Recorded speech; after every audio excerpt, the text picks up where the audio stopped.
Bismillahirrahmanirrahim. Assalamualaikum warahmatullahi wabarakatuh. Alhamdulillahi ala ihsani wa syukru lahu ala taufiqihi wa amtinani. Asyhadu an la ilaha illallah wahdahu la syarika lahu ta'ziman li sya'nihi wa asyhadu anna Muhammadan abduhu wa rasuluhu ila ridwanih. Allahumma shalli alaihi wa ala alihi wa ashabihi wa ikhwani. Hadirin hadirat yang rahmati Allah Subhanahu wa taala, kita lanjutkan tadabbur ayat-ayat Al-Quran dari surat Ali Imran. Kita sampai pada ayat 185 ya. 185.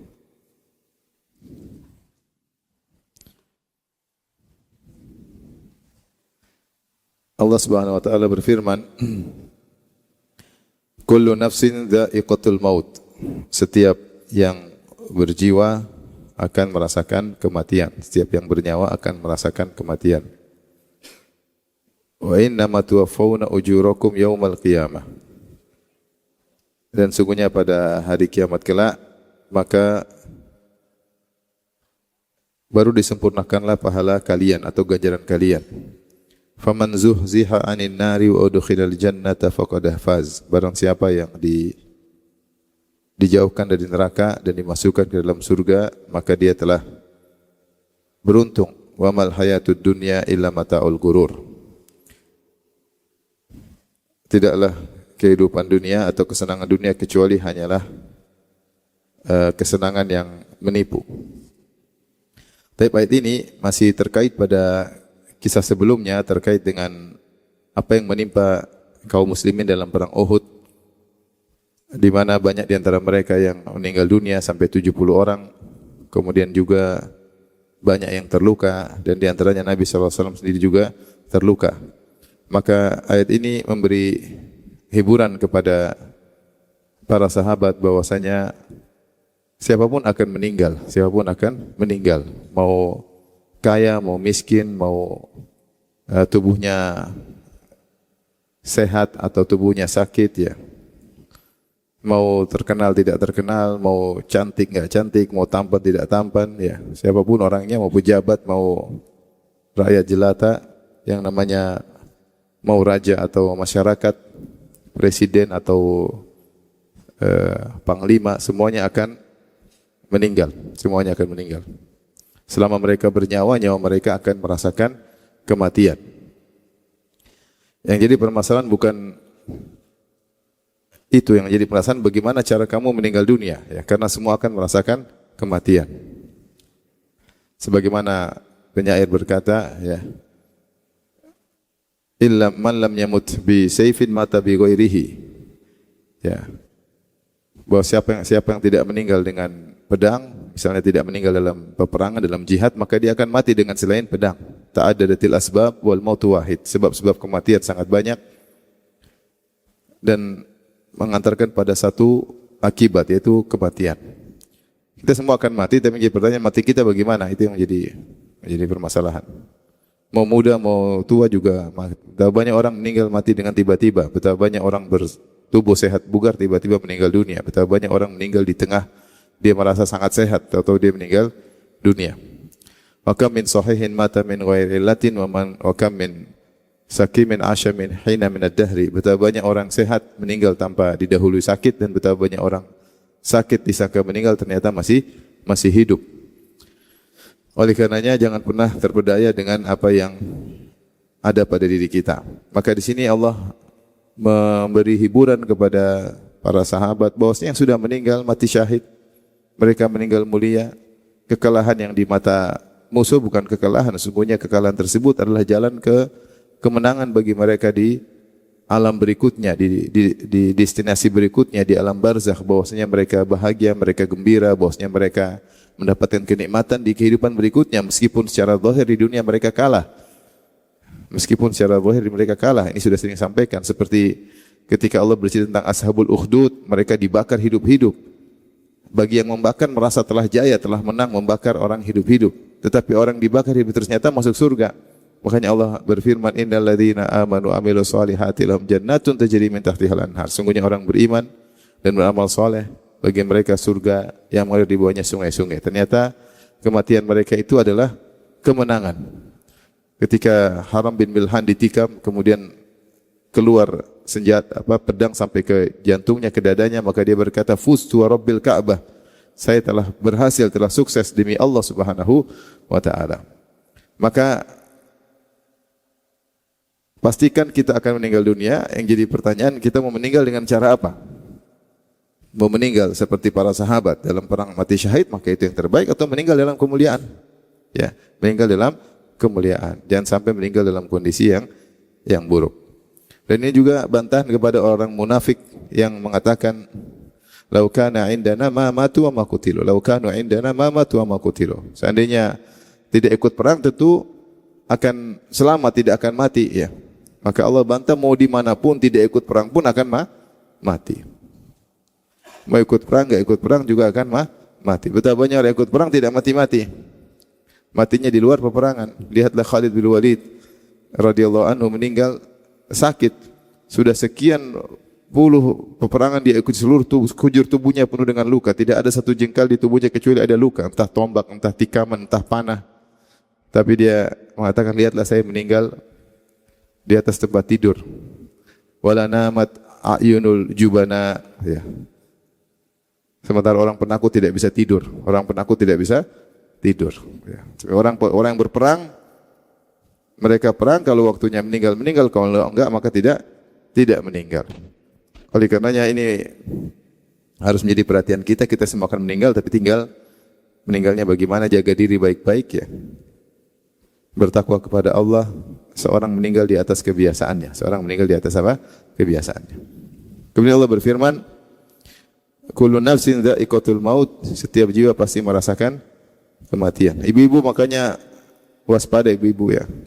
Jangan merasa kalau cantik tidak mati-mati. Memang cantik tidak mati. Mungkin bisa mati di luar. Terlalu banyak pakai bahan kimia jadi mati di luar. Bisa jadi. Sedot sana, sedot sini, ya. Operasi sana, operasi sini, pakai bahan minum sana, minum sini, akhirnya mati di luar.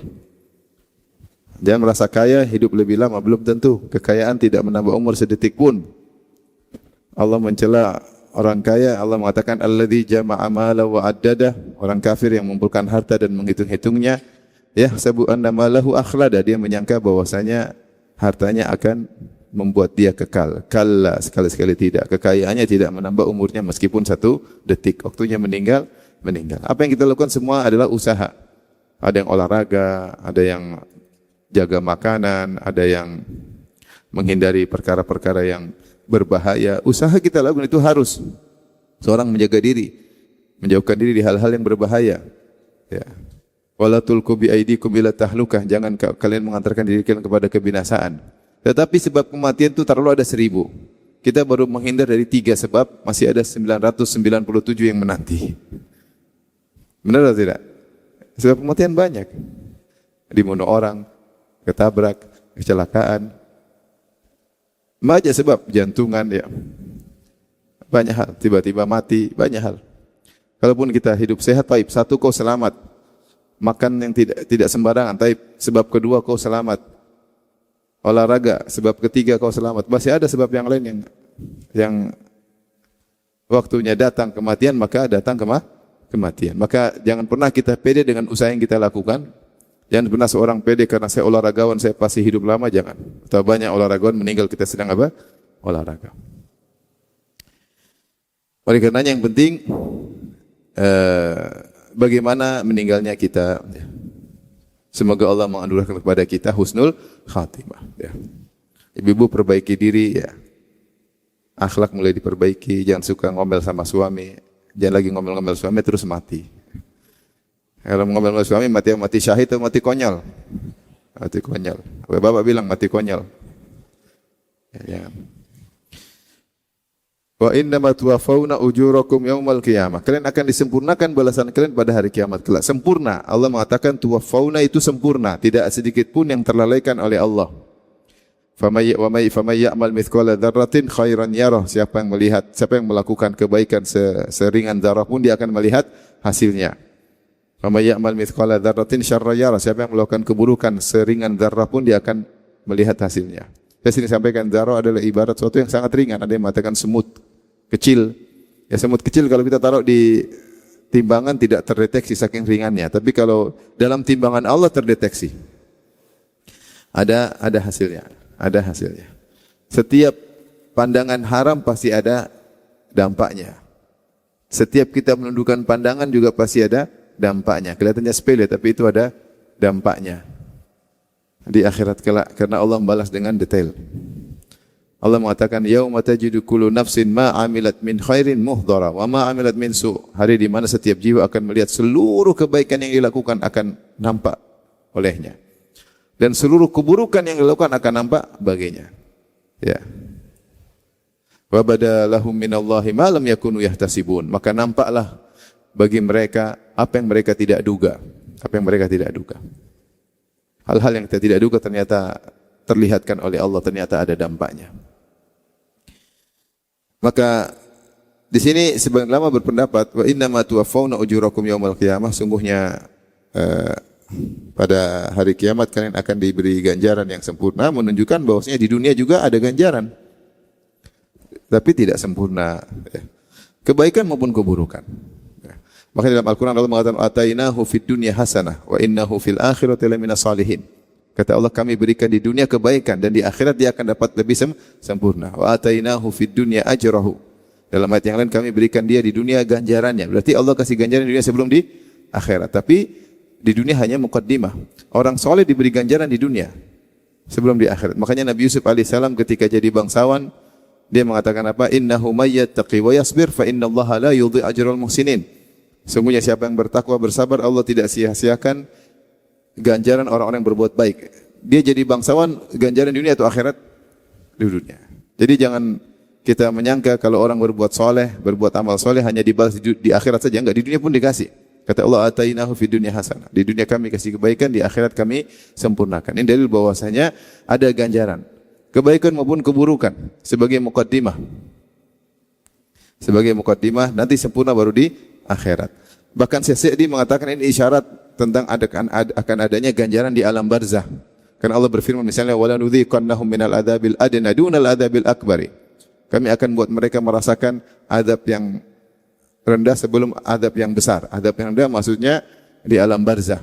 Maka demikian pula orang berbuat baik kami akan berikan muqaddimah di alam barzah berupa kenikmatan dan kami akan berikan ganjaran sempurna di mana? Di surga. Jadi ada ganjaran sebelum ganjaran yang sempurna, kebaikan maupun keburukan. Maka seorang berusaha beramal saleh, Allah akan berikan ganjaran kehidupan nyaman di dunia, kebahagiaan. Wa may yattaqillaha yaj'al lahu makhraja wa yarzuqhu min haitsu la yahtasib. Siapa yang bertakwa kepada Allah berikan solusi, Allah berikan rezeki yang tidak dia sangka-sangka. Ada wanita bertakwa miskin. Atau sebaliknya ada lelaki miskin bertakwa tahu-tahu nikah sama janda kaya raya. Rezeki yang tidak diduga-duga, tahu-tahu dapat. Sebaliknya wanita itu tahu-tahu dapat suami yang kaya raya. Tahu-tahu dapat proyek besar-besaran. Allah. Dan rezeki bukan cuma berupa uang, kebahagiaan juga Allah berikan. Allah mengatakan, "Man amila salihan min dzakarin aw unsa wa mu'min falanuhyiyannahu hayatan thayyibah." Walanajzina ajrahum bi ahsani ma kanu ya'malun. Kata Allah, siapa yang beriman beramal saleh kami berikan dia kehidupan yang bahagia di dunia. Dan kami akan balas di akhirat dengan balasan yang sempurna. Ada balasan dunia sebelum balasan akhirat. Maka di sini Allah mengatakan wa innama tuwaffawna ujurakum yaumal qiyamah. Secara lafal maknanya hanyalah ganjaran dibalas sempurna kalau hari kiamat. Di dunia enggak ada yang sempurna. Tapi ada muqaddimah. Kebaikan maupun apa? Keburukan. Sempurna baru di akhirat kelak. Kemudian Allah mengatakan faman zuhzi 'anil nar wa udkhilal jannata faqad faz. Siapa yang diselamatkan dari neraka, zuhzih itu diselamatkan. Ada yang mengatakan dikeluarkan dari neraka. Dikeluarkan dari neraka wa udkhilal jannah dan dimasukkan dalam surga, faqad faz, maka dia telah sukses. Fauz itu sukses, berhasil.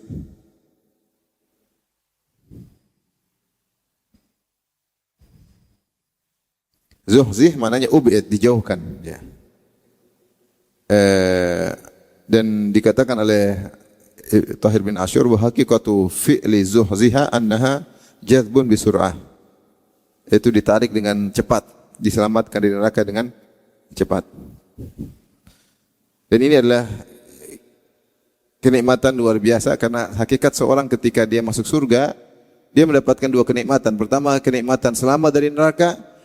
Kedua, kenikmatan masuk surga, dapat nikmat yang banyak. Selamat dari neraka itu kenikmatan tersendiri dan dapat nikmat surga kenikmatan sendiri. Maka ada dua kenikmatan. Makanya Allah sebutkan dua-duanya. Faman zuhziya 'anil nar wa udkhilal jannah. Siapa yang selamat dari neraka, diselamatkan, itu kenikmatan tersendiri.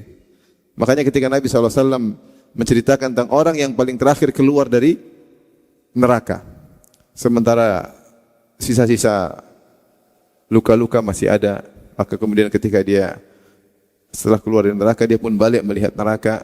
Dia mengatakan, Alhamdulillahilladzi najjani minki. Segala puji bagi Allah yang telah menyelamatkan aku darimu. Itulah keluar dari neraka. Laqad a'tani Allahu ata'an ma lam yuti ahadan minal alamin. Sungguh Allah telah berikan aku anugerah yang tidak pernah Allah berikan kepada seorang pun. Yaitu anugerah selamat dari neraka itu luar biasa. Dan orang selamat dari neraka bisa dua, bisa masuk dulu kemudian dikeluarkan, atau tidak jadi masuk. Makanya Allah mengatakan, wa in minkum illa wariduha kana ala rabbika hatman maqdiyya. Tidak seorang pun dari kalian kecuali akan melewati neraka, itu melewati sirat. Orang lewat sirat dia akan melihat dahsyatnya neraka. Dia akan melihat orang berjatuhan di depan dia, di belakang dia, berjatuhan di neraka jahanam. Maka meskipun dia tidak masuk, seandainya dia langsung masuk surga, dia sudah melihat dahsyatnya neraka jahanam. Maka nikmat selamat dari neraka nikmat tersendiri, nikmat tersendiri. Makanya pada hari kiamat kelak ketika seorang sudah masuk surga, Allah memperlihatkan bagaimana siksaan orang di neraka. Bahkan dalam hadis ketika orang masuk surga, Allah mengatakan padanya, lihat tuh kaplingmu di neraka. Kaplingmu di neraka. Seandainya dulu kau bermaksiat, kau akan tinggal di situ. Tapi karena kau berbuat baik, kaplingmu diambil sama orang lain. Kapling neraka diambil. Sama orang yang masuk neraka juga dibilang, itu kaplingmu di surga. Kalau dulu kau berbuat di dunia, kau akan dapat kaplingmu di surga. Tapi karena kau berbuat maksiat, kaplingmu diambil oleh orang lain. Kemudian di akhirat kelak saling melihat secara visual, penghuni neraka, penghuni surga, mereka saling berbicara. Allah sebutkan, wa nada ashabun nari ashabal jannah, wa ashabul jannati ashaban nar. Maka penghuni neraka menyeru kepada penghuni surga menyeru kepada penghuni neraka. Hal wajadtum ma wa'ada rabbukum haqqan, wahai penghuni neraka, apakah anda telah mendapati janji Allah kepada kalian? Kami sudah mendapati janji Allah pada kami, itu dapat nikmat. Kalian bagaimana? Kami juga dapat azab. Saya penghuni neraka mengatakan, wa nada ashabun nari ashabal jannati an afidhu alaina minal ma' au mimma razaqakumullah. Berikanlah kepada kami makanan, minuman kepada kami, kami kelaparan, kami kehausan. Penghuni surga melihat penghuni neraka yang tersiksa sehingga tahu bahwasanya lepas dari neraka itu nikmat yang luar biasa. Itu nikmat pertama. Makanya Allah sebutkan pertama, yang kedua. Padahal kalau kita bilang siapa yang masuk surga telah sukses. Tapi Allah rinci agar kita sadar bahwasanya itu dua nikmat yang berbeda. Dua nikmat yang berbeda. Selamat dari neraka nikmat tersendiri, masuk surga nikmat tersendiri. Maka seorang masuk surga dia akan mendapatkan seluruh yang dia inginkan. Mala ainun ra'at wala udhun sami'at, nikmat yang tidak pernah lihat oleh matanya, tidak pernah terdengar oleh telinganya. Wala khatara ala qalbi bashar, dan tidak pernah terbetik dalam benak manusia. Nikmat di luar nalar. Saya sering sampaikan, kita bisa analogi.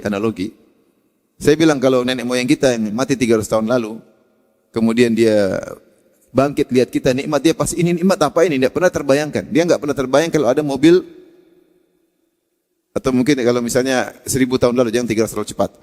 Kalau ada nenek moyang kita 2000 tahun lalu, kemudian bangkit sekarang, dia lihat kita naik mobil, naik pesawat, ada AC, video callan. Dia tidak pernah terbayang kalau ada nikmat seperti ini. Benar atau tidak? Kira-kira orang 2000 tahun lalu pernah terbayang akan ada alat kita bisa ngobrol di sini pakai video call? Dia enggak terbayang. Dia tidak terbayang ada mobil yang mewah, dia bayangkan punya cuma delman doang. Delman pakai kuda. Ternyata ada mobil yang canggih. Dia tidak terbayang ternyata ada alat yang luar biasa, tinggal dipencet kemudian keluar hawa yang dingin. Dia tidak bayangkan. Itu contoh orang-orang 2000 tahun lalu tidak terbayang ada nikmat, kalau dia hidup sekarang dia bilang subhanallah. Kami tidak pernah bayangkan ada nikmat seperti ini. Kita pun demikian. Kita tidak terbayang ada mobil listrik. Ternyata ada mobil apa? Listrik. Dulu kita nggak kebayang. Ada mobil luar biasa, mobil listrik. Sekarang malah harga kaleng-kaleng murah. Banyak hal yang tidak kita duga. Nah, bagaimana orang mau surga? Dia akan lihat banyak kenikmatan yang tidak terbetik di benaknya sama sekali. Tidak pernah terbetik. Tidak duga ternyata banyak inovasi nikmat yang Allah berikan yang tidak terduga dalam benaknya. Yang Allah kabarkan yang dia duga tentang pohon, tentang ada nikmat-nikmat yang Allah siapkan yang tidak diduga oleh penghuni surga. Dan itu mungkin atau tidak? Mungkin. Saya bilang orang 2000 tahun lalu tidak menduga ada nikmat seperti yang kita rasakan sekarang. Enggak ada. Nah, demikian pula kalau orang mau surga, ternyata ada inovasi-inovasi kenikmatan yang Allah siapkan yang tidak diduga oleh benaknya. Maka ketika itu baru dia telah mendapatkan keberuntungan yang sesungguhnya. Kata Allah, "Faman zuhzi'a 'anil nar udkhilal jannata faqad faz." Siapa yang selamat dari neraka dan masuk surga, dimasukkan surga, udkhilal jannah, dimasukkan surga. Allah yang masukkan dia. Allah mengatakan uzlifatil jannatu lil muttaqina ghairu ba'id, surga didekatkan kepadanya. Dari kejauhan dia sudah mencium aroma surga, dia sudah merasakan hawa udara surga, tinggal dimasukkan oleh Allah Subhanahu wa taala. Faqad faz, maka dia telah sukses. Ini sukses yang sungguhnya. Benar kita sih inginnya di dunia sukses, di akhirat sukses. Tapi kalau sukses di dunia itu bukan sukses sungguhnya. Sukses sementara. Sukses yang sungguhnya adalah sukses ketika masuk surga. Itulah sukses yang abadi, sukses yang abadi, sukses yang sungguhnya. Adapun sukses di dunia adalah sukses hanya fata morgana, akan selesai. Tiba-tiba hilang, tiba-tiba sirna. Bersama dengan kematian kita. Dan demikianlah kenikmatan dunia akan sirna. Kita yang sirna atau dia yang sirna? Kita yang sirna atau dia yang sirna? Maka peringatan bagi kita, jangan hanya memikirkan sukses di dunia. Bikin perencanaan hidup untuk meraih sukses di akhirat. Setiap kita harus punya progres dalam keimanan kita. Kita harus tahu semakin tambah umur, semakin progres kehidupan kita. Jangan kita gini-gini saja. Apalagi yang rambutnya udah pada tua. Rambutnya udah pada putih. Matanya mulai rabun. Telinga mulai tuli.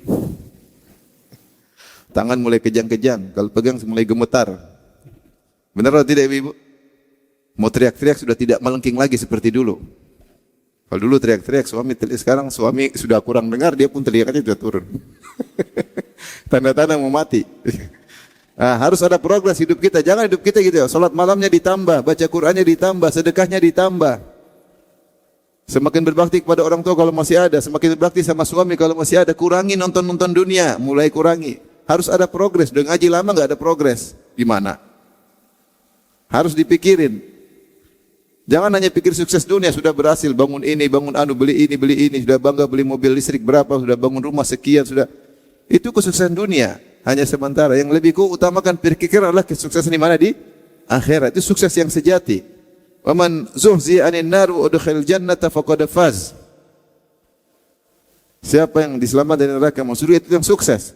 Allah tidak melarang kau sukses di dunia, silakan sukses di dunia. Tapi ingat yang paling penting sukses di akhirat. Hidup kita harus ada progres keimanan. Mulai kita tata kembali kegiatan kita sehari-hari. Ibu-ibu grup-grup yang tidak perlu live aja. Jangan bikin grup terlalu banyak, apalagi grup tidak ada faedah. Grup diet tidak kurus-kurus. Grup-grup yang tidak perlu keluar. Grup silaturahmi pertahankan. Grup pengajian oke, pertahankan. Ya, tidak ada faedahnya keluar. Hanya bikin waktu, jawab WA, ting-tong, komentar, ketawa ke TV, tidak ada faedahnya. Setelah itu Allah berfirman, "Wa mal hayatud dunya illa mata'ul ghurur." Tidaklah kehidupan dunia. Dunia disebut dunia dari kata dunu atau dani, kehidupan dunia. Dunu artinya dekat, dani artinya rendah. Itulah hakikat kehidupan dunia, mengumpulkan dua sifat, dunu wa dani. Dunu dekat, cepat sirna, cepat selesai. Sangat cepat. Kita ini hidup 60-70 tahun, apa bandingannya dengan abadi, keabadian selama-lamanya. Hanya sekedar sekejap mata jika dibandingkan dengan kehidupan akhirat yang abadi selama-lamanya. Maka dia dunu sangat dekat, cepat selesai. Dani rendah, apa hubungannya dunia dengan akhirat? Bayangkan kata Nabi, "Raka'atul fajri khairum minad dunya ma fiha." Kalian salat 2 rakaat sebelum subuh, Allah siapkan ganjaran lebih baik pada dunia dan seisinya. Lebih baik dunia dan seisinya.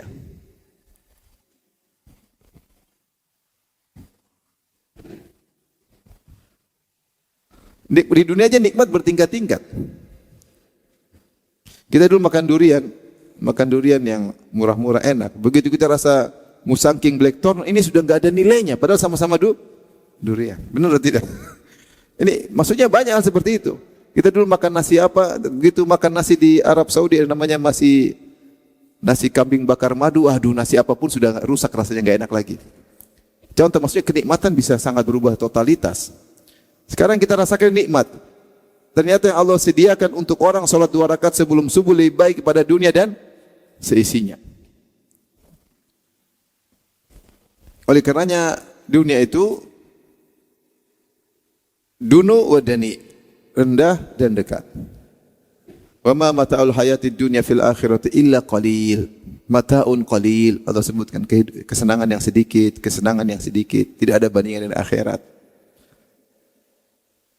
Kalla bal tuhibbunal ajila wa tadharunal akhir. Namun kalian manusia sukanya yang disegerakan. Akhirat kan enggak kelihatan Ustaz, enggak ketahuan, cuma gaib. Kita pingin yang segera.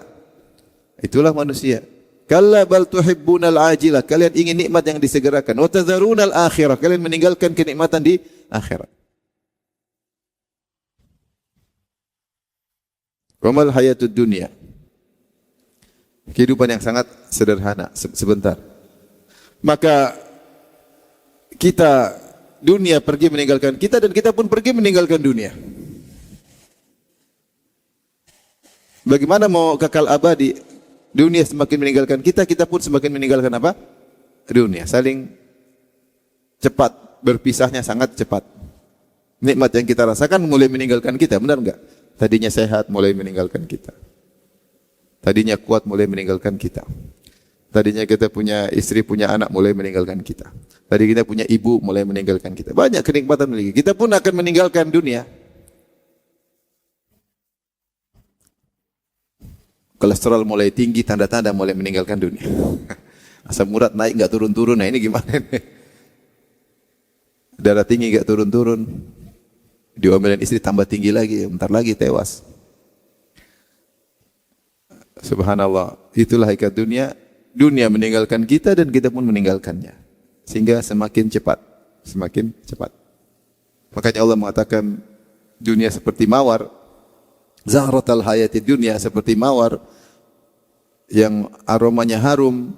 Warnanya indah, berwarna-warni. Tapi cepat layu. Begitu kita petik cepatlah layu. Enggak sampai sejam sudah layu. Itulah dunia. Nikmat indah tapi layu. Makanya Allah mengatakan illa mata'ul gurur. Inilah hakikat dunia. Mata dalam bahasa Arab artinya kenikmatan yang ada expired. Itu namanya mata.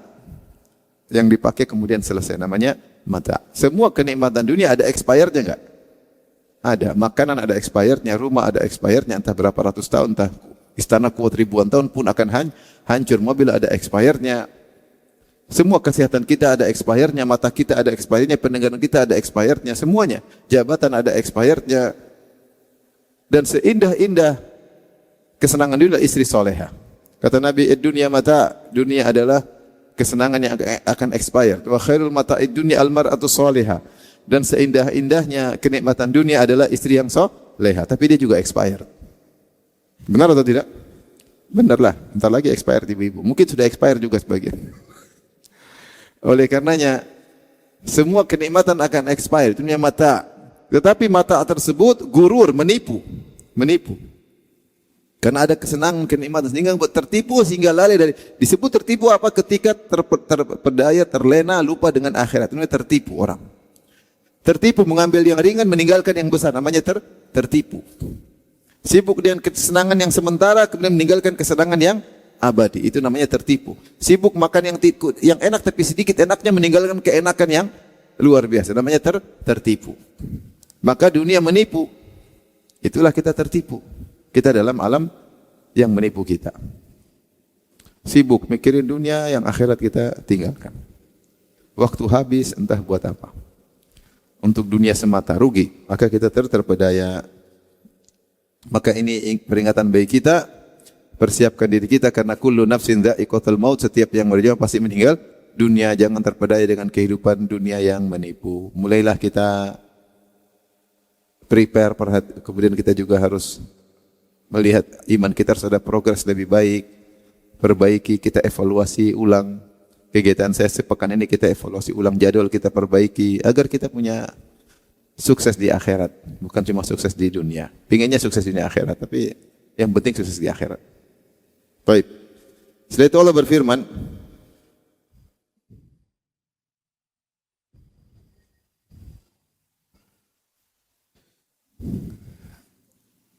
kata Allah Subhanahu wa taala, "La tublawunna fi amwalikum wa anfusikum." Sungguh kalian benar-benar akan diuji. La tublawunna, ya.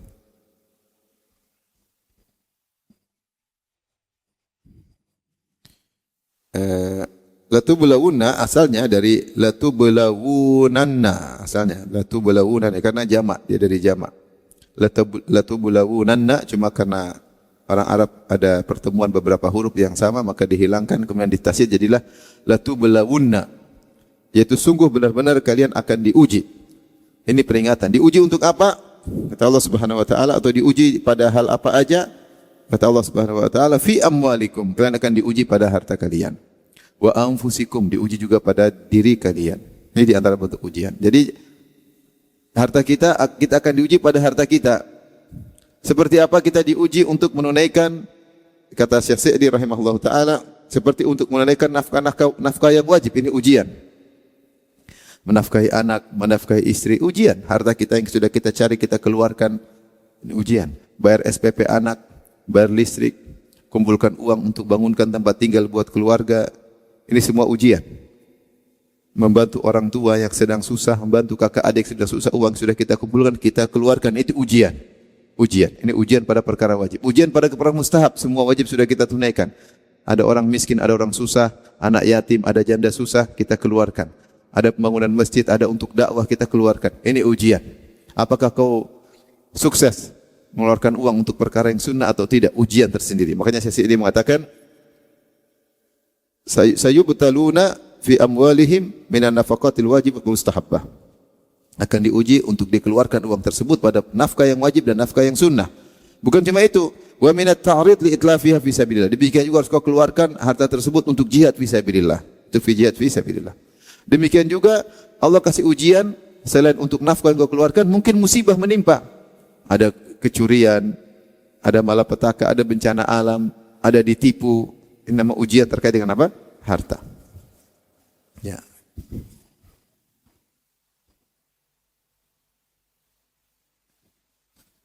Kemudian pada diri kalian juga diuji seperti harus menjalankan beban-beban ibadah yang berat, ya, harus bangun subuh, baik yang wajib maupun yang sunnah.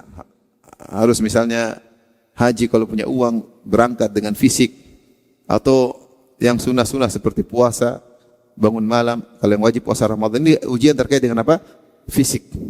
Fisikmu yang sehat diuji. Atau untuk jihad fisabilillah yang kemudian fisikmu bisa hilang, nyawa bisa diambil. Atau yang tidak menyenangkan, fisikmu diuji terkait dengan penyakit, dikasih badan nyilu-nyilu, ya. Tadinya tubuh kita Masya Allah gerak sana sini enggak ada yang nyilu, sekarang mulai apa? Nyilu-nyilu, terkadang bunyi Beliau udah tua, jalan sudah pelan-pelan, enggak bisa lincah lagi. Dulu loncat-loncat, sekarang enggak bisa loncat-loncat, sekarang jalan pelan-pelan. Belok sedikit encok, belok sedikit sakit. Ambil gelas trek, kena, tahu-tahu sakit enggak hilang-hilang. Ada orang naik supir mobil ngambil sesuatu, ngambil gini selesai. Setahun tangannya sakit. Salah gerak. Salah bengkok sedikit, ngangkat barang sedikit, kemudian kena apa? Saraf kejepit. Subhanallah, lemah manusia. Diuji di fisik. Ada orang diuji akhirnya diambil penglihatannya, dikurangi pendengarannya. Diuji macam-macam di fisik. Kakinya jadi sakit, tubuh jadi lemah, ujian di fisik, penyakit-penyakit yang menimpa, ya. Fi anfusikum. Selain itu Allah sebutkan ada ujian yang lagi, wala tasma'unna minal ladzina utul kitaba. Dan kalian sungguh-sungguh benar-benar akan mendengar dari ahlul kitab, min qablikum, dari ahlul kitab yang sebelum kalian, dari Yahudi Nasrani yang telah diberi Alkitab sebelum ini, terkait dengan Nabi dan para sahabat. Sebelum Nabi dan para sahabat ada Islam, ada Yahudi Nasrani, ahlul kitab. Wa minal ladzina asyraku, demikian juga orang musyrik akan mencela kalian adzan katsira. Kalian akan mendengar gangguan yang banyak. yang keluar dari hitungan normal, karena Allah mengatakan adzan katsira, kezaliman yang banyak. Yaitu Allah mengingatkan kepada Nabi dan para kaum ini, hidup ini ujian. Ujian kalian macam-macam, ujian di harta, ujian di tubuh, di antaranya ujian mental, diejek-ejek, direndah-rendahkan, dihina-hina, dijatuh-jatuhin. Itulah ujian hidup. Ujian hidup. Alkitab memberi tuduhan yang tidak-tidak kepada Nabi Muhammad SAW. Orang-orang munafik nuduh Nabi SAW tuduhan yang tidak-tidak. Orang musyrikin nuduh Nabi, dikatakan Nabi majnun, orang gila, dikatakan dukun, dikatakan penyihir, dikatakan penyair gila, dikatakan sobi, keluar dari agama nenek moyangnya, dia keluar dari adat tradisi. Sobi itu orang yang keluar dari adat tradisi, seakan-akan menunjukkan dia tidak hormat kepada nenek moyang. Sobi, keluar dari tradisi nenek moyang. Berbagai macam gelar diberikan kepada Nabi Muhammad. Sebelumnya mereka telah menggelari Muhammad SAW dengan Al-Amin, orang yang paling amanah. Setelah itu gelar berubah drastis. Bayangkan betapa pilu yang dirasakan oleh Nabi SAW. Datang dalam satu hadis,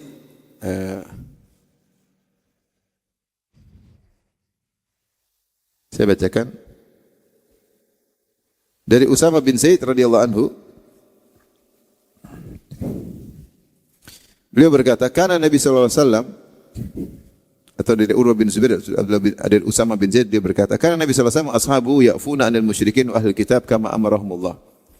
Adalah Nabi dan para sahabat, mereka memaafkan kaum musyrikin dan ahlul kitab sebagaimana Allah perintahkan. Itu wal ya'fu wa yasfahu. Wa'fu wasfahu.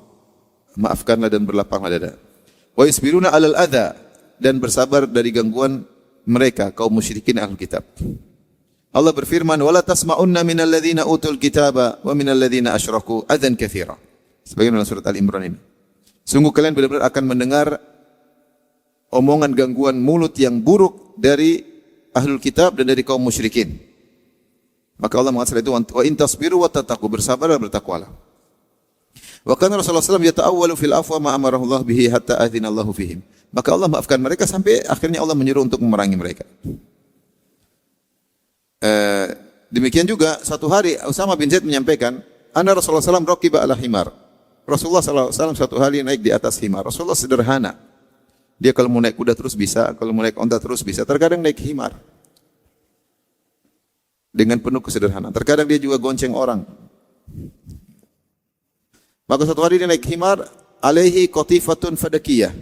Yang himar tersebut pelananya terbuat dari kain dari Fadak. Fadak sebuah kota dekat Khaybar.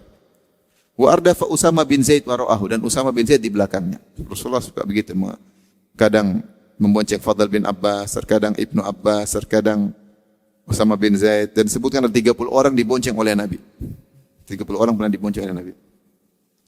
Ya'udu Sa'ad bin Ubadah fi Bani al-Harith bin al-Khazraj. Ketika itu Sa'ad bin Ubadah, pemimpin kaum Bani suku Al-Khazraj, sedang sakit. Rasulullah jenguk dia sebelum perang Badar. Itu sudah di Madinah. Hatta marra bi majlisin fihi Abdullah bin Ubay bin Salul wa dzalika qabla an yuslim Abdullah bin Ubay.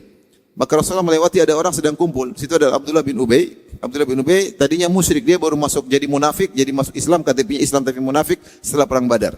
Sebelum perang Badar dia masih KTP-nya musyrik. Belum rubah KTP di kantor lurah. Setelah perang Badar baru dia rubah, dia jadi apa?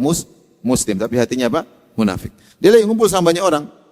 Fa idza fil majlis akhlatun minal muslimin wal musyrikin. Ternyata di situ ada kaum muslimin, ada musyrikin, wa abadatil awthan. Kaum musyrikin penyembah berhala, ada juga wal yahud, ada Yahudi. Jadi ada Yahudi, ada muslimin, ada musyrikin. Mereka ini penduduk kota Madinah, 3 bertetangga ketika itu. Ada muslimin yaitu kaum Ansar dan Khazraj yang sudah masuk Islam, atau dan berserta muhajirin. Kemudian kaum musyrikin yaitu suku Aus dan Khazraj yang masih musyrik.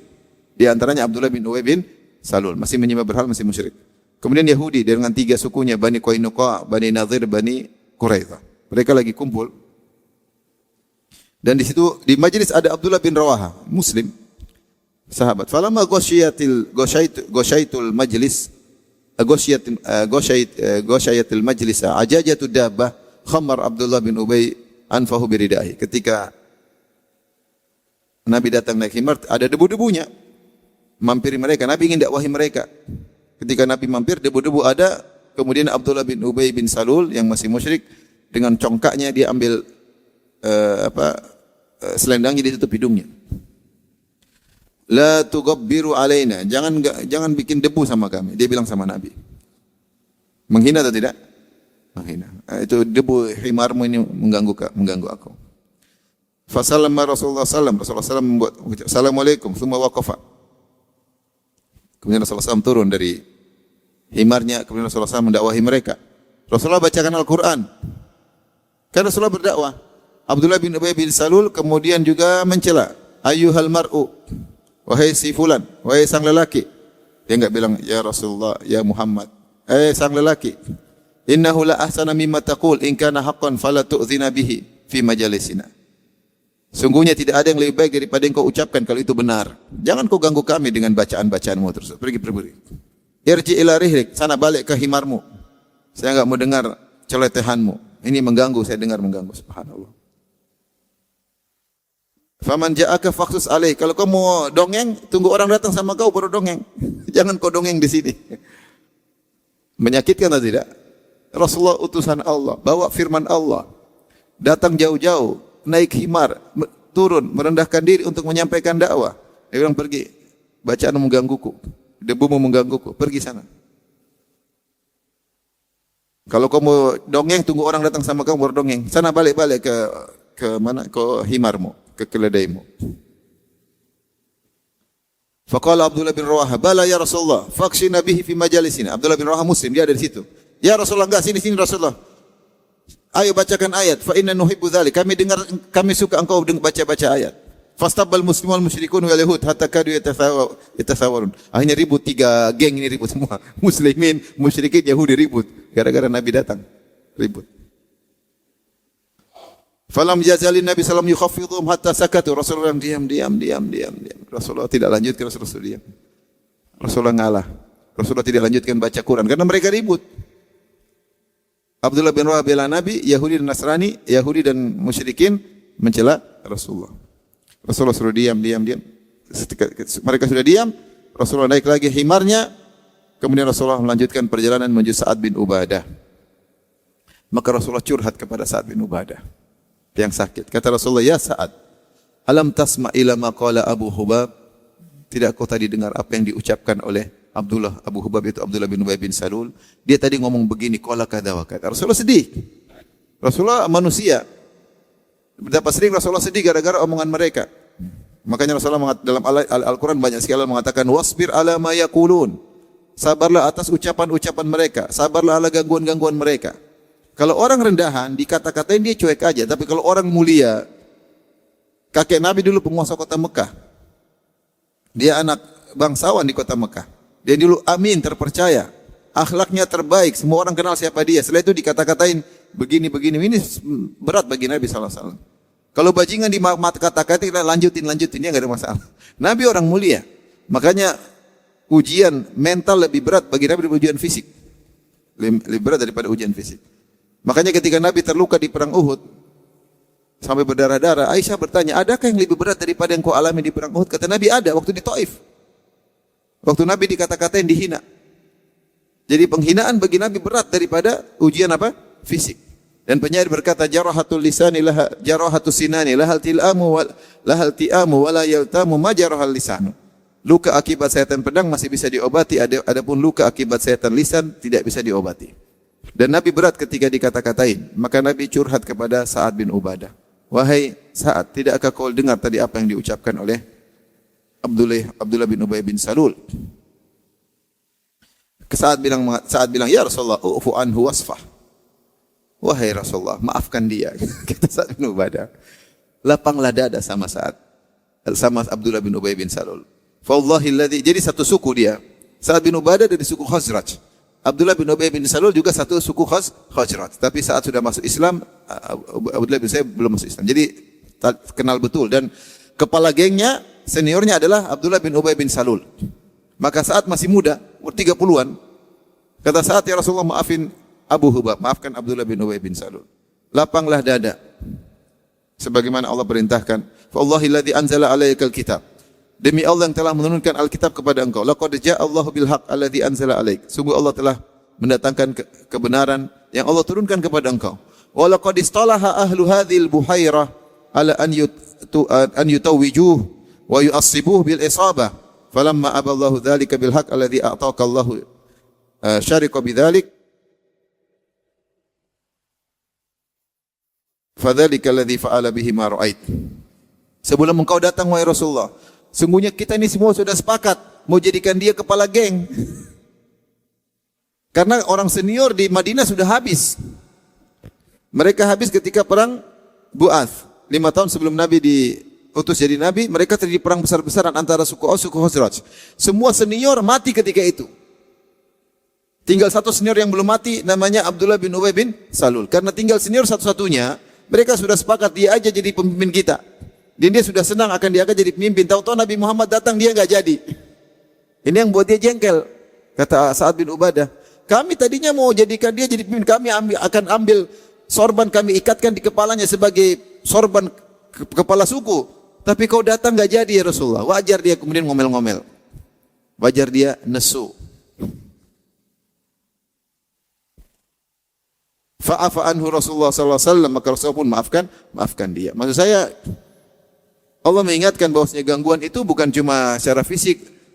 Allah akan menguji kalian bukan mengenai harta kalian, mengenai fisik kalian, juga gangguan mental. Wala tasma'unna minal ladzina utul kitaba minal ladzina asyraku adzan katsira. Kalian min qablikum minal ladzina asyraku adzan katsira. Kalian akan benar-benar mendengar banyak cercaan, hinaan dari orang-orang ahlul kitab dan juga dari orang musyrikin. Ahlul kitab mereka sudah tahu Nabi Muhammad SAW adalah kebenaran. Mereka tahu betul dalam Taurat dan Injil pujian kepada Nabi dan pujian kepada para sahabat mereka sembunyikan adalah mereka menyerang Rasulullah. Mereka katakan tidak. Mereka menghalangi orang dari Islam. Padahal mereka sudah tahu kebenaran dan itu adalah gangguan. Bagaimana kalian sudah tahu saya benar, kalian masih sembunyikan, bahkan kalian menyerangku. Ini perkara yang sangat menyakitkan hati Nabi SAW. Seandainya kalian tidak tahu, oke lah, kalian sudah tahu. Dalam Taurat ada, dalam Injil ada. Kenapa kalian menyerangku, merendahkan aku, menghina aku, bahkan ingin bunuhku? Kata-kata yang tidak baik. Tapi Allah berkata, wa in tasbiru wa tattaqu fa inna dzalika min azmil umur. Jika kalian bersabar dan bertakwa, sungguhnya itu termasuk dari perkara yang sangat ditekankan. Yaitu tidak ada yang bisa melakukan orang hebat. Wa ma yulaqqaha illa alladziina sabaru. Wa ma yulaqqaha illa dzu hazzin 'azim. Tidak ada yang bisa melakukan seperti kecuali orang yang sabar. Makanya Allah mengatakan wasbir kama sabaru ulul azmi minar rusul. Bersabarlah sebagaimana Rasul ulul azmi yang punya tekad yang kuat bersabar. Ini adalah perkara yang sangat ditekankan, sabar dan bertakwa. Dan dalam hidup ini kita berusaha menggabungkan keduanya, takwa dan apa? Sabar. Makanya Nabi Yusuf berkata, innahu may yattaqi wa yasbir. Sungguhnya siapa yang bertakwa dan bersabar, Allah tidak akan menyia-nyiakan ganjaran orang yang berbuat baik. Gabungan takwa dan sabar. Takwa yaitu beramal soleh, tidak bermaksiat. Sabar itu sabar. Jangan sabar saja tapi tidak bertakwa. Ada orang sabar tapi dia tidak sholat, tidak baca Quran, nonton film Korea. Sabarnya gimana nonton film Korea? Ini memang tidak sabar. Ada bertakwa, sholat tapi tidak sabar, marah-marah, mencak-mencak, ngamuk-ngamuk. Ya, gabungan keduanya, takwa dan sabar. Baru ada solusi. Wa in tasbiru wa tattaqu. Kalau kalian bersabar dan bertakwa akan ada solusinya. Fa inna dzalika min azmil umur, maka itu termasuk perkara yang sangat ditekankan.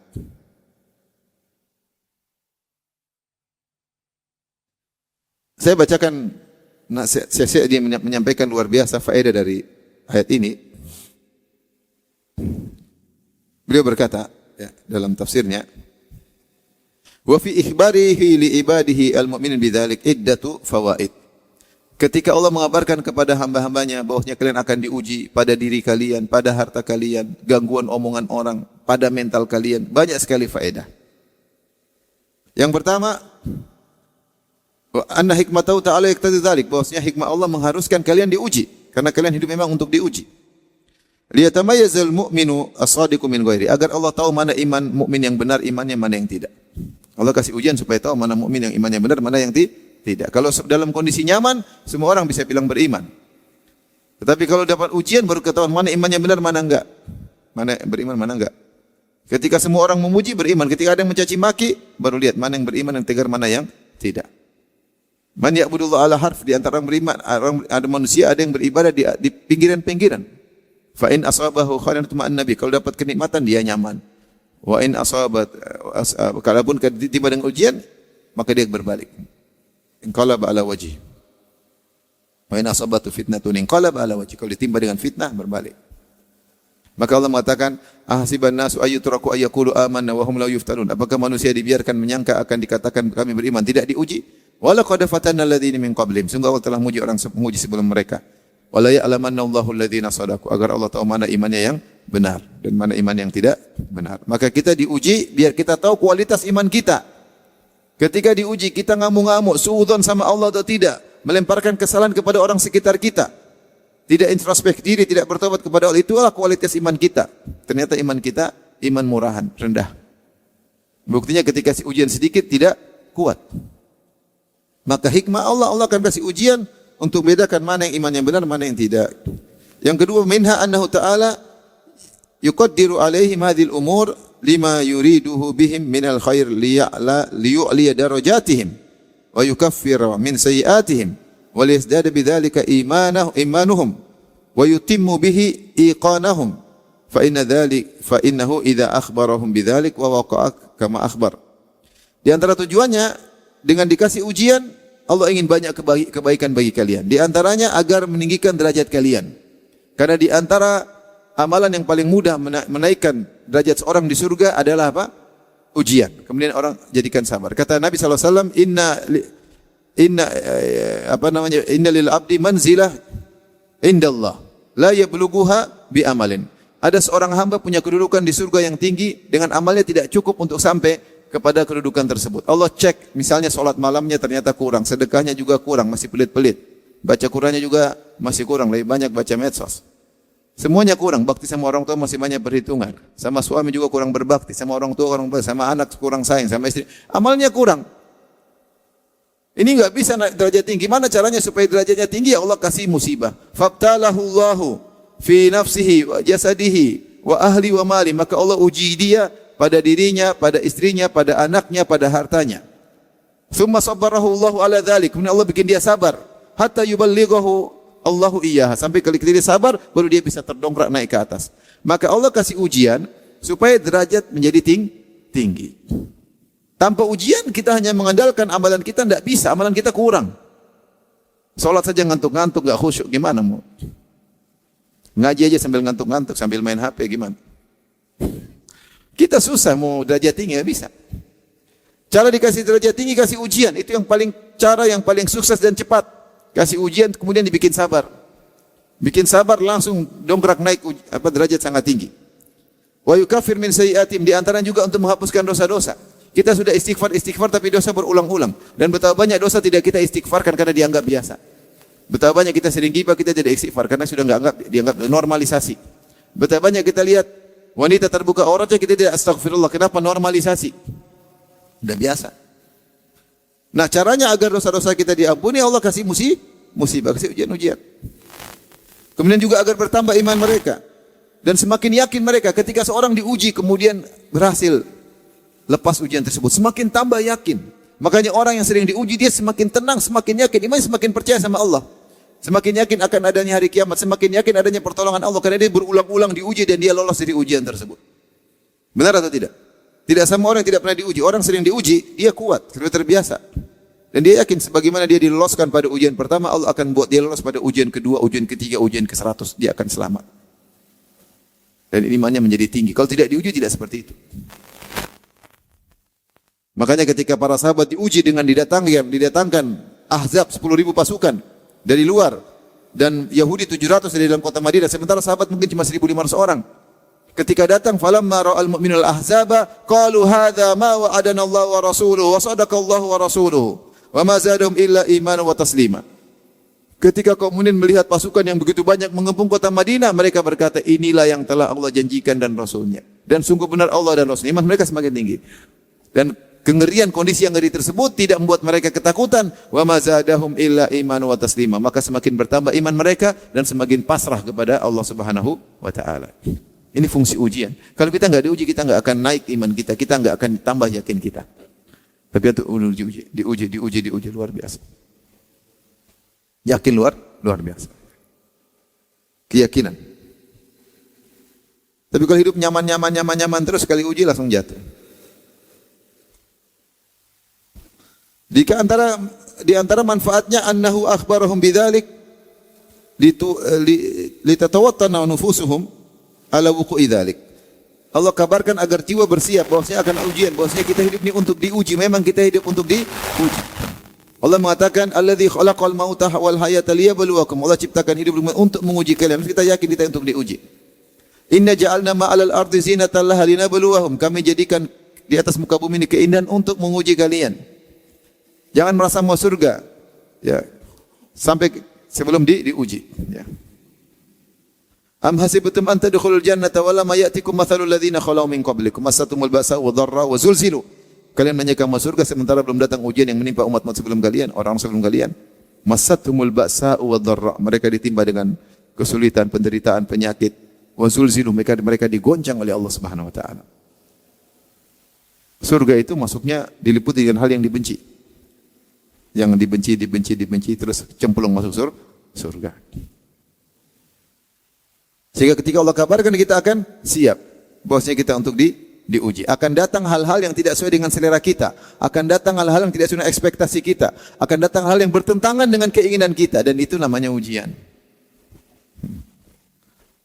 Ma kullu yatamannal mar'u yudrikuhu tajri riyahu bima la tashtahihi sufunu. Tidak semua keinginan seorang hamba dia dapatkan. Betapa sering angin berhembus tidak sesuai dengan keinginan nahkoda. Lebih sering sesuai keinginan nahkoda atau tidak sesuai? Ikhwan. Masing-masing punya ujian sendiri. Masing-masing punya ujian sendiri. Terlalu sering tidak ekspektasi. Semua yang tersesuai dengan ekspektasi cuma di surga. Selama di dunia tidak akan sesuai dengan apa? Ekspektasi. Apalagi pastinya ketinggian. Maka ketika Allah kabarkan akan diuji, maka mereka persiapan. Ketika datang ujian, maka mereka merasa ringan karena jiwa sudah siap-siap. Maka mereka akan ringan. Kemudian Allah kasih solusi. Wa in tasbiru wa tattaqu. Solusinya kalau dapat ujian, bersabar dan bertakwa. Wasta'inu bis sabri was salat. Jadikanlah sabar dan salat sebagai penolong. Kalau diuji seringlah salat. Seringlah sabar, seringlah salat. Kata Allah Subhanahu wa taala, "Wasbir 'ala ma yaquluna wasabbih bihamdi rabbika qabla tulu'i syamsi wa qabla ghurubiha. Wa min ana'il laili fasabbih wa atrafan nahari la'allaka tardha." Sabarlah atas perkataan mereka dan salatlah sebelum matahari tenggelam, sebelum matahari terbit. Allah suruh salat. Kata Allah, "Wa laqad na'lamu annaka yadhiqu sadruka bima yaqulun fasabbih bihamdi rabbika wa kum minas sajidin wa'bud rabbaka hatta ya'tiyakal yaqin." Sungguh kami tahu, kata Allah, laqad na'lamu annaka yadhiqu sadruka. Sungguh sempit dadamu wahai Muhammad atas cercaan-cercaan mereka. Nabi manusia, dia bukan malaikat. Ketika dicerca dia terpengaruh. Nabi sedih. Kami tahu dadamu sempit karena cercaan mereka ya Muhammad. Terus apa solusinya? Wa laqad na'lamu annaka yadhiqu sadruka bima yaqulun. Solusinya fasabbih bihamdi rabbika. Sibuklah dengan bertasbih, berzikir, salat. Wa kum minas sajidin. Jadilah orang yang banyak sujud. Kalau ingin selamat agar sabar dalam menghadapi ujian. Jadi orang banyak sujud, salat malam, salat duha, sering sujud, salat qobliyah, salat ba'diyah, sering sujud agar bisa menghadapi ujian. Jangan menggubris, jangan terlalu dipikir ujian tersebut. Itu ujian enggak ada habis-habisnya, kan ada habis kalau Allah habiskan. Kalau enggak Allah angkat enggak bakalan selesai. Jangan pikirin yang tidak bakalan selesai. Sibuk sujud, salat, kalau terletis di benak, salat lagi, bersabar, bertakwa kepada Allah sampai Allah angkat ujian tersebut.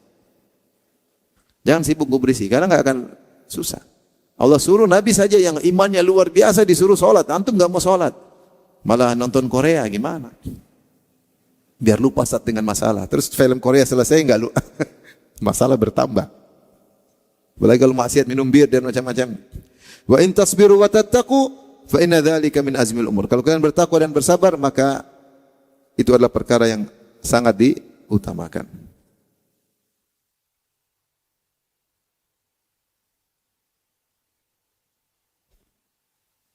Siapa yang bersabar maka dia luar biasa. Makanya Nabi sallallahu alaihi wasallam bersabda, "Wa ma utiya ahadun ata'an awsa wa khairan minas sabar."